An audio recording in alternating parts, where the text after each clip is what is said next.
Let's move on to the front cover of The Sun. Now, this is a different story. Scott, have you got this? Yes, Harry's pants sell for $250,000. This woman, Carrie Royale, says that she has some photos of Harry naked in Vegas that she's going to put on her private pay-for site, and she's going to say, oh, she has sold his pants for $250,000. Now, am I right in thinking so she?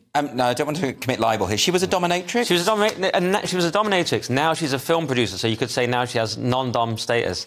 That's Am I right? Good. Yeah. Is this even on? That should have been the headline. I know. You know, I should be writing these things. You should be writing. You paid more than this. The thing is, I don't know why. I can't imagine that the story is accurate. Really? Someone paid $250,000 for his pants? Well, we all saw the photos back in the day when he was partying in Vegas. They're still there. I was looking at them earlier. They're still there, yeah. He was very drunk. Right. He was playing air guitar with, I think, a snooker cue or something. And then he's bent over a woman, kind of leaning forward with his bum showing. But they were always pixelated out, very... Mostly. One thing she did say, she says now she doesn't care because he's an idiot. She doesn't care about releasing them. And she says Meghan has sucked the life out of him. He's definitely boring and she's wearing the pants. So, I mean, she's not wrong. Those the pants? Nick, those pants, yeah. I thought it was illegal to post naked pictures of people because it's classed under revenge porn. And I was under the impression that that's completely illegal. And if you're going to do it about a high-profile person and be on the front cover of The Sun about it, isn't she going to... She thinks she's going to make millions. When it's someone who has no power, you can get away with it. He's not even, barely even a prince anymore. But surely the revenge porn is about someone in a certain position. I mean...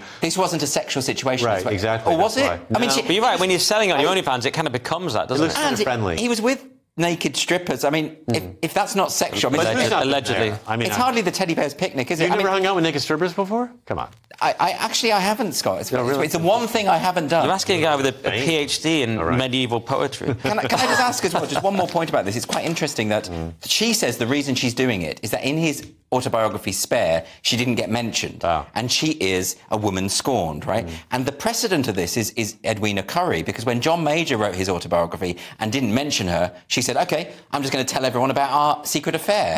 And she did, and that's exactly what happened. So don't mess with women. Yeah, always mention your most sordid affairs in your book, or it could come back to haunt you if you don't. You think she'd want to write a book and describe it the way she'd like, because he might have described her and said she was a pig. And then why would she want that in print? Well, also, it's only one night. Can you really get a book out of one night? Well, maybe you can, actually. Yeah. Maybe.